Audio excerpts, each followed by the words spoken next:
यशवा मसीह के महान और सामर्थी नाम में मेरा सबको शालोम प्रीति तो मेरे यहोवा बाप को बहुत आशीष और बरकत दे। और मैं धन्यवाद देता हूँ अपने यहोवा बाबा का, उसके बड़े फजल, उसकी बड़ी दया के लिए, जिसके वसीले से प्रिय हम पवित्र मिलाप वाले तंबू के विषय में सीख रहे हैं। और ये सच में हमारे द्रोही यहोवा बाबा का बहुत बड़ा अनुग्रह है, जिससे हम मिलाप वाले तंबू के अंदर की छुपी हुई बातों को, भेद की बातों को सीखकर अपने यहोवा बाबा की महिमा स्तुति कर रहे हैं। प्रिय जीजो, आए हम इजराइल को, यरूशलेम को यहोवा बाबा के हाथों में दे कि मेरा यहोवा बाबा इजराइल को, यरूशलेम को शलोम की आशीषें दे।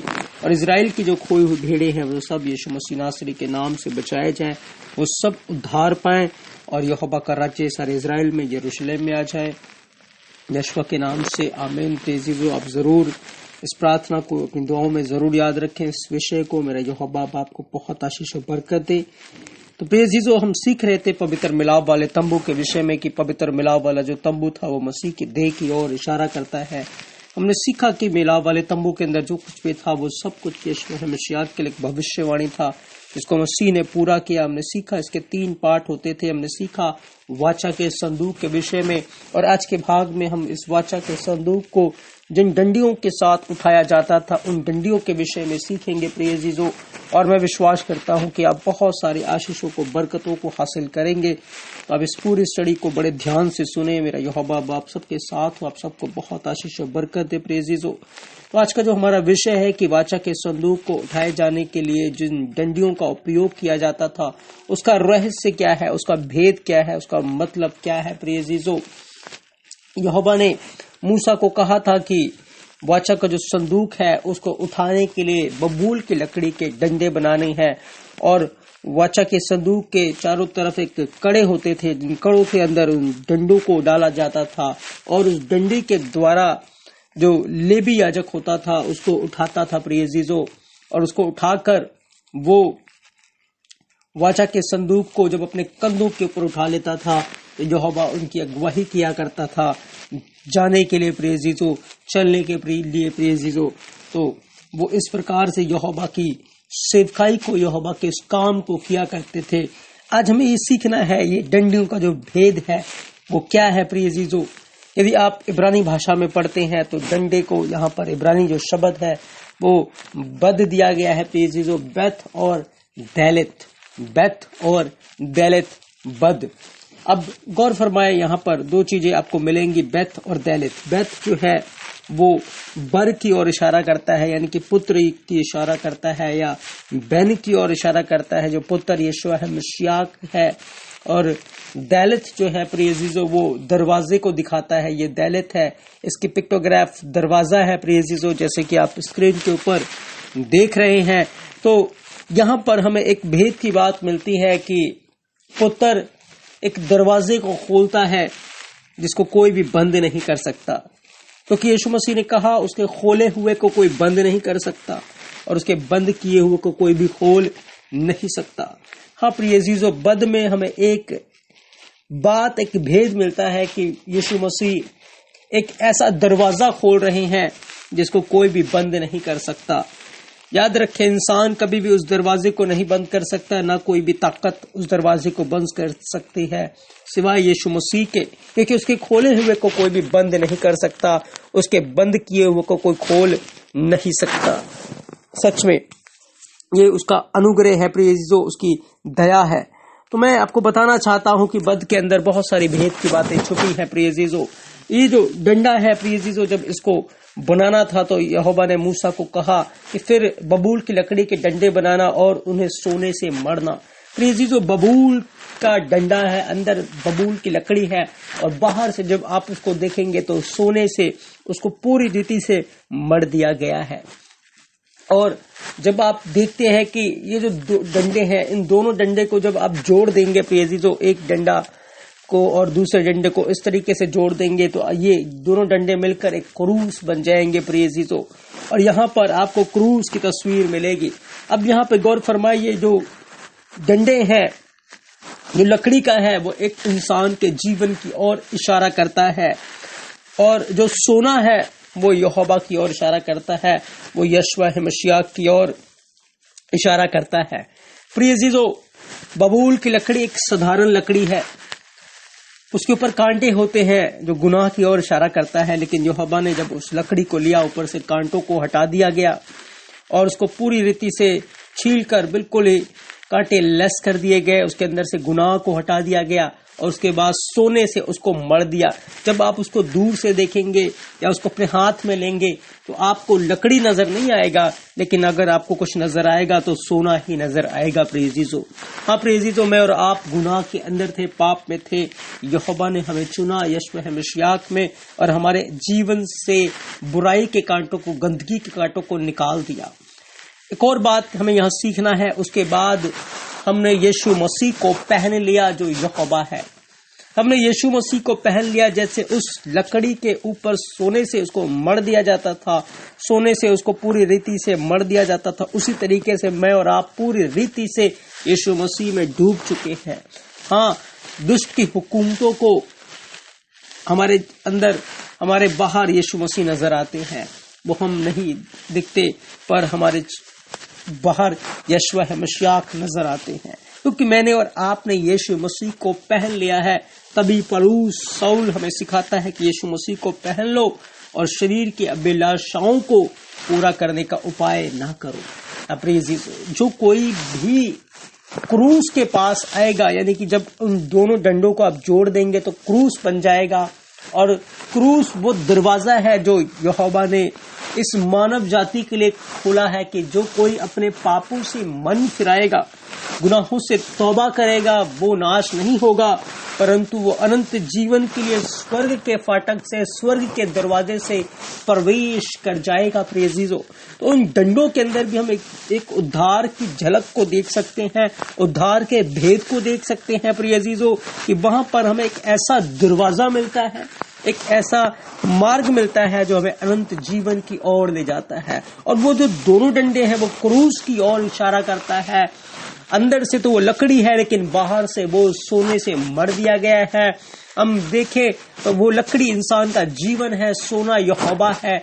जो व्यक्ति यहोवा में रहता है, यीशु मसीह में रहता है, वो भी ऐसा है।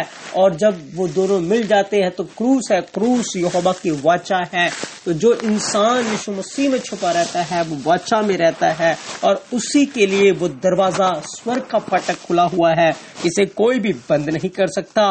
और हम उस दरवाजे में प्रवेश करके प्रियजनों अनंत जीवन के भागीदार हो जाएंगे, अनंत जीवन में प्रवेश कर जाएंगे। तो मैं विश्वास करता हूं कि आपको ये आत्मिक भेद समझ में आ गया है कि जो वाचा का संदूक है उसको उठाने के लिए वो दो डंडों का उपयोग किया गया, और उन दो डंडों को बबूल की लकड़ी से बनाया गया, सोने से मढ़ दिया गया, और सोना यहोवा यशवा मसीह की ओर इशारा कर रहा है। प्रियजनों, हाँ, मुझे और आपको हमेशा यीशु मसीह में छुपे रहना है। दुष्ट की हुकूमतों को कभी भी प्रियजनों हम नजर ना आए, पर वो जब भी देखे वो हमारे बाहर वो यहोवा को देखे, यशवा को देखे। याद रखे, अय्यूब के चारों ओर यहोवा ने बाड़ा लगाया था, दुष्ट चाहकर भी उसको छू नहीं सकता था। मेरे और आपके जीवन की ओर जिस प्रकार से सोने के द्वारा उस लकड़ी को मढ़ दिया जाता था, पूरी रीति से कवर कर दिया जाता था, वैसे ही यहोवा ने अपनी प्रेजेंस से, अपनी हजूरी से हमारे चारों ओर हमें घेर रखा है,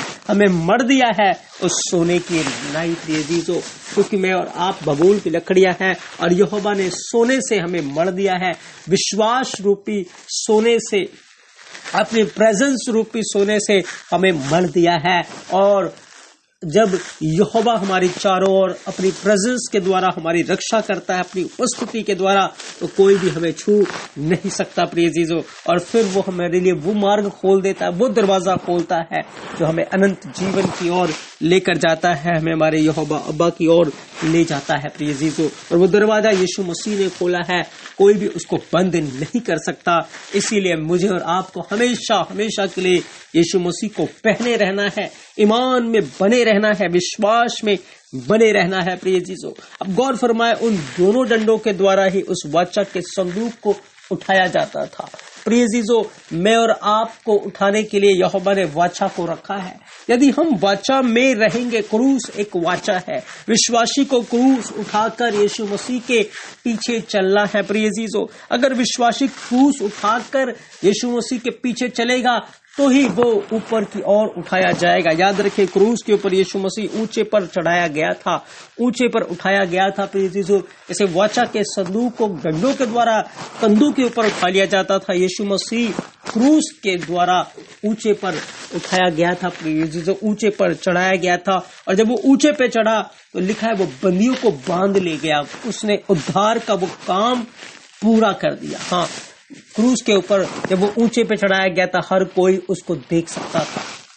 मैं और आप जब वाचा में रहेंगे, जब हम यहोवा की हजूरी में चलेंगे, प्रिय अजीजों, हम छुपेंगे नहीं, पर यहोवा की हजूरी हमें हर समय हर पल हम उसके जलाल से, उसकी प्रेजेंस से भरपूर रहेंगे। प्रिय अजीजों, अब गौर करें, ये वाचा ही है जो मुझे और आपको ऊपर उठाता है, और जो वाचा से बाहर होते हैं वो नीचे की ओर जाते हैं। दाऊद वाचा में था, उसने कहा मैं वाचा में हूं, और ये खतना रहित पलिश्ती हमें पुकार रहा है। और दाऊद वाचा के कारण ही उस खतना रहित पलिश्ती के ऊपर, गोलियत के ऊपर जयवंत हो गया। प्रिय अजीजों, और सच में जैसे वाचा का संदूक उन डंडों के द्वारा उठाया जाता था, वैसे ही प्रिय अजीजों मैं और आप क्रूस के द्वारा उठाए जाएंगे। क्रूस ही है वो मार्ग है जिसके द्वारा हम स्वर्गीय स्थानों में पहुंचाए जाएंगे। क्रूस के द्वारा ही हमारा उद्धार का जो काम है वो यहोवा ने पूरा कर दिया है। याद रखिए, जब उसको डंडों के बल उठाया जाता था, उठाने के बाद जब वो अपनी जगह के ऊपर पहुंच जाते थे, वो वाचा का संदूक अपने लिए विश्राम की जगह को ढूंढ लेता था, तो प्रिय अजीजों फिर उसको रख दिया जाता था। जब मैं और आप अपने विश्राम की जगह के ऊपर चले जाएंगे, प्रिय अजीजों, जब हम वाचा में बने रहेंगे और तब हम विश्राम की जगह के ऊपर स्वर्ग की ओर चले जाएंगे, तो मुझे और आपको भी विश्राम की जगह के ऊपर रख दिया जाएगा। उसके बाद हमारे माथों के ऊपर यशवा मसीह का नाम लिख दिया जाएगा, और हम हमेशा हमेशा के लिए यहोवा की प्रेजेंस में, उसकी हजूरी में रहेंगे। प्रिय अजीजों, तो मैं विश्वास करता हूँ ये सारी भेद की बातें आपको समझ में आ रही हैं। प्रिय अजीजों, यदि कहीं भी आपके कोई डाउट है, सवाल है, आप जरूर कमेंट करके हमें बताएं। और जब आप पढ़ते हैं गिनतियां 4:5-6 से यहाँ लिखा है, जब जब छावनी का कूच हो तब तब हारून और उसके पुत्र भीतर आकर बीच वाले पर्दे को उतार के उससे साक्षी पत्र के संदूक को ढांप दे, और तब उस पर सुइसों की खाल का ओढ़ना डालिए। सुइसों की जो खाल वो लेदर की खाल होती थी प्रिय अजीजों, और लेदर वो स्किन का चमड़ा होता था जिसको उस पर से डाल दिया जाता था, और उसके ऊपर से प्रिय अजीजों नीले रंग के कपड़े से उसको ढांप दिया जाता था, और फिर संदूक को डंडों के बल उठाया जाता था। प्रिय अजीजों, याद रखे, मैं और आप यहोवा के वाचा का संदूक है। मुझे और आपको वाचा के द्वारा उठना है। प्रिय अजीजों, यदि हम वाचा से बाहर हो जाएंगे तो हम कभी भी नहीं उठेंगे। याद रखे, चमड़े ऊपर से तो चमड़ा है, चमड़ा यहोवा का एक उपाय है हमारे लिए, एक प्रोविजन है, एक इंतजाम है, जिसके द्वारा वो हमारे लिए हर बात की जरूरतों को, हमारे इंतजाम को पूरा करता है। वो दिखाता है उसकी ओर, क्योंकि जो चमड़ा है वो इंसान की ओर इशारा कर रहा है, स्किन की ओर इशारा करता है, स्किन है प्रिय अजीजों, और ऊपर से नीले रंग के कपड़े से उसको ढांप दिया जाता था, यानी कि आज्ञाओं से यहोवा की प्रेजेंस को वो दिखाता है, यहोवा की जलाल को दिखाता है। नीले रंग का कपड़ा यहोवा की आज्ञाओं को दिखाता है, उससे उसको ढांप दिया जाता था। हाँ प्रिय अजीजों, हम अंदर से जो हमारा हार्ट है, हमारा मन है, वो वाचा का संदूक है। स्किन से उसको ढांपा गया है, बाहर से स्किन है, और ऊपर से हमें नीले रंग के कपड़े से ढांप के रखना है, यानी कि नीला रंग यहोवा की आज्ञाएं हैं, उससे हमें अपने जीवन को कवर रखना है। फिर डंडों के बल उठाए जाते थे और याजक उसको लेकर जाता था। मैं और आप ही यहोवा के याजक है, जैसे पहला पत्रस 2:5 कहता है, हम उसके याजक है प्रिय अजीजों। और डंडों के बल उठाया जाने का अर्थ वाचा के द्वारा, यानी कि क्रूस के द्वारा उठाया जाता था। हाँ, मुझे और आपको जब भी निकलना है, जहां जाना है, जैसे भी जाना, हमें वाचा में चलना है। हर समय हमें वाचा में रहना है प्रिय अजीजों। वाचा से बाहर हमें कभी भी नहीं जाना, हमें हमेशा वाचा में रहकर ही जाना है, ताकि हम यहोवा में आशीषों को, बरकतों को हासिल करें, फलवंत होते जाएं प्रिय अजीजों। मेरा यहोवा आपको बहुत आशीष और बरकत दे। आप इन भेद की बातों को समझ रहे हैं, सीख रहे हैं, यहोवा आपके साथ हो प्रिय अजीजों। तभी यीशु मसीह ने कहा, यदि कोई मेरे पीछे आना चाहे तो अपने आप से इनकार करे और प्रतिदिन अपना क्रूस उठाए और मेरे पीछे हो ले। क्योंकि जो कोई अपने प्राण बचाना चाहेगा वैसे खोएगा, परंतु जो कोई मेरे लिए अपना प्राण खोएगा वही उसे पाएगा। हाँ, हमें क्रूस उठाकर चलना है। जब क्योंकि क्रूस की जो कथा है वो नाश होने वालों के लिए तो मूर्खता है। जब मूर्ख उसको देखेगा तो कहेंगे कि ये तो पागल है, ये तो व्यर्थ में अपने प्राणों को खो रहे हैं।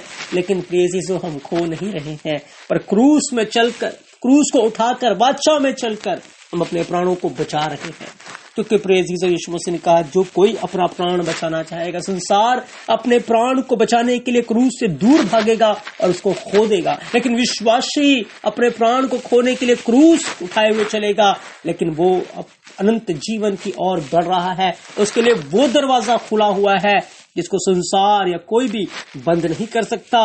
विश्वासी उस दरवाजे में प्रवेश करके अनंत जीवन का वारिस हो जाएगा, और संसार जो अपने प्राण को बचाना चाहता है वो हमेशा हमेशा के लिए नाश होगा, नरक के अंदर वो तड़पेगा। प्रिय जीजो, इसीलिए मुझे और आपको वाचा में रहना बहुत जरूरी है। प्रिय जीजो, हम वाचा में रहें, हम वाचा में चले, हम वाचा में बने रहें। प्रिय जीजो, क्रूस को उठाए रहें। जब आप पढ़ते हैं यहेजकेल 9:4 लिखा है, यहोवा ने उससे कहा, यरूशलेम के नगर के भीतर इधर उधर जाकर जितने मनुष्य उन सब घृणित कामों के कारण जो उसमें किए जाते हैं सांसें भरते और दुख के मारे चिल्लाते हैं, उनके माथों पर चिन्ह कर दे। और ये इब्रानी भाषा में जब पढ़ेंगे तो लिखा, क्रूस बना दे, ताबू बना दे। और प्रिय यीशु, क्रूस बना दे। संसार की नजरों में ये मूर्खता है, लेकिन यहोवा की नजरों में, विश्वासियों के लिए यहोवा की सामर्थ है। प्रिय यीशु, यीशु मसीह की सामर्थ है। क्रूस के द्वारा एक विश्वासी का बचाव है, क्रूस के द्वारा एक विश्वासी की सुरक्षा है। क्रूस में ही हमें अनंत जीवन का वो मार्ग मिलता है जिसमें प्रवेश करके हम अपने विश्राम की जगह के ऊपर चले जाएंगे। प्रिय चीजों, जब आप प्रकाशित वाक्य में पढ़ते हैं, जब इस पृथ्वी के ऊपर विपत्तियां ढाई जाएंगी तो यहोवा के दासों के ऊपर मोहर होगा, क्रूस होगा, और जिनके ऊपर वो मोहर होगा, क्रूस होगा, प्रिय चीजों, वो जीवन बच जाएंगे, वो जीवन उद्धार पाएंगे, वो जीवन यहोवा की सामर्थ में, यहोवा की दया में बने रहेंगे। प्रिय चीजों, उन जीवनों का कुछ भी नहीं होगा, क्योंकि उनके ऊपर यहोवा की वाचा है, यहोवा की वाचा में वो चल रही है। सच में यहोवा ने हमें यीशु मसीह में क्रूस के ऊपर ले आया है। प्रिय चीजों, हमें अपने क्रूस को उठाए रहना, हमें वाचा में बने रहना है, ताकि कोई भी विपत्ति का हम शिकार ना हो, कोई भी हानि से हम न घबराएं, न डरे, क्योंकि यहोवा में यदि हम क्रूस उठाए रहेंगे, वाचा में रहेंगे, प्रिय चीजों, तो हम जरूर अनंत जीवन में प्रवेश कर जाएंगे। हाँ मेरे भाइयों और बहनों, आज हमें यहोवा के कलाम से सीखने की जरूरत है। जैसे वो वाचा का संदूक डंडों के बल उठाया जाता था, मैं और आप भी वाचा में होकर ही उठेंगे। बिना वाचा के हम कभी भी नहीं उठ सकते। और हम वाचा में रहें, हम क्रूस को उठाए रहें, हम यहोवा को ईमान, जैसे उस डंडे को सोने से मढ़ दिया जाता था, मैं और आप भी यहोवा को पहने रहे, यीशु मसीह को पहने रहे, उसकी प्रेजेंस में हमेशा रहे। प्रिय चीजों, क्योंकि उसकी प्रेजेंस ही वो सोना है जिसे हमें मर दिया गया है, और उस प्रेजेंस में रहकर ही हम सुरक्षित है। तभी यहोवा ने अब्राहम को कहा, मेरी उपस्थिति में चल और सिद्ध होता जा। प्रिय चीजों, आए हम यहोवा की उपस्थिति में बने रहें। जब आप पढ़ते हैं 2 राजा 6:1-7 वचन, यहाँ पर हमें एक वाक्य मिलता है। भविष्यवक्ताओं के चेलों ने कहा कि इस स्थान में हम रहने के लिए एक जगह बना लेते हैं, और उन्होंने एक बल्ली को मांग लिया और लकड़ियों को काटने लगा। जब वो लकड़ी काट रहा था तो प्रिय जीजो, लकड़ी के अंदर से जो कुल्हाड़ा था वो जाकर पानी के अंदर गिर गया, और बल्ली उसके हाथ में रह गई, डंडा उसके हाथ में रह गया। तब वो जन चिल्लाया और अलीशा से कहने लगा कि जो बल्ली है वो मांगी हुई थी, अब वो गिर गई है। तब एलीशा ने कहा, एक बल्ली को लेकर काट कर पानी के अंदर डाल दिया प्रिय चीजों, और जो कुल्हाड़ा था वो पानी के ऊपर तैरने लगा, और उस दास ने हाथ बढ़ाकर कुल्हाड़े को खींच लिया। हाँ प्रिय चीजों, मैं और आप गुनाह के अंदर फंसे हुए थे, डूब चुके थे। क्रूस के ऊपर यीशु मसीह को मरना पड़ा हमें उस दलदल से बाहर निकालने के लिए। क्रूस के ऊपर जब यीशु मसीह मरा तो उसने हमें उस गुनाह रूपी दलदल से वो हमें बाहर ले आया, और अब क्रूस में रहकर ही हम सुरक्षित है। याद रखिए, कुलाड़ा हमारा जीवन है, वो बल्ली, वो लकड़ी क्रूस की ओर इशारा करती है। जब वो बल्ली के अंदर, जो कुलाड़ा है वो बल्ली में रहेगा, उस लकड़ी में रहेगा, तभी तक वो सुरक्षित है। जैसी उसे बाहर आ जाएगा, उसकी कोई भी वैल्यू नहीं है, उसे कुछ भी नहीं हो सकता। प्रिय चीजों, हाँ प्रिय चीजों, मुझे और आपको वाचा में रहना है, क्रूस को उठाए रहना है, तभी हम सुरक्षित रह पाएंगे। क्योंकि संसार में एक के बाद एक विपत्ति आती जा रही है और बहुत सारी संकट का घड़ी है। तो हम इस घड़ी में आज उन डंडों के द्वारा सीखने को हमें मिलता है, जिनके द्वारा वाचा का संदूक उठाया जाता था, कि मुझे और आपको यहोवा की उपस्थिति में रहना है, उसके जलाल में, उसकी प्रेजेंस में रहना है, और हमें क्रूस को उठाए रहना है, वाचा में रहना है, ताकि हम सुरक्षित रखें। मैं विश्वास करता हूं आज के कलाम के द्वारा, आज के वचन के द्वारा आपने बहुत सारी आर्थिक और आत्मिक आशीषों को और रेवलेशंस को रिसीव किया है। प्रिय चीजों, तो मेरे यहोवा आपको बहुत आशीष और बरकत दे। हमने वाचा के संदूक के ऊपर बहुत सारी भेद की बातों को कवर किया है, और ये बहुत सारी भेद की जो बातें हैं वो सच में मेरी खुद की थियोलॉजी नहीं है प्रिय चीजों, या मेरा खुद का स्टडी नहीं है, पर ये यहोवा का अनुग्रह है, उसकी दया है प्रिय चीजों, जिसके वसीले से ये भेद की बातें मुझे मिली हैं और मैंने आपको दी है। प्रिय चीजों, ये यहोवा का अनुग्रह है, क्योंकि जो यहोवा से डरते हैं उनके ऊपर वो अपने भेद की बातों को खोल देता है। प्रिय चीजों, तो मेरा यहोवा आपको बहुत आशीष और बरकत दे। आप इस स्टडी को कंटिन्यू रखें। अभी हम बहुत सारी भेद की बातों को और भी मिलाप वाले तंबू के अंदर से सीखेंगे प्रिय चीजों, और यहोवा की आशीषों को, बरकतों को अपने जीवन में हासिल करेंगे। तो मेरा यहोवा आप सबके साथ हो, आप सबको बहुत आशीष और बरकत दे। आप सबको शब्बत शलोम। यहोवा आप सबके साथ हो। आमीन।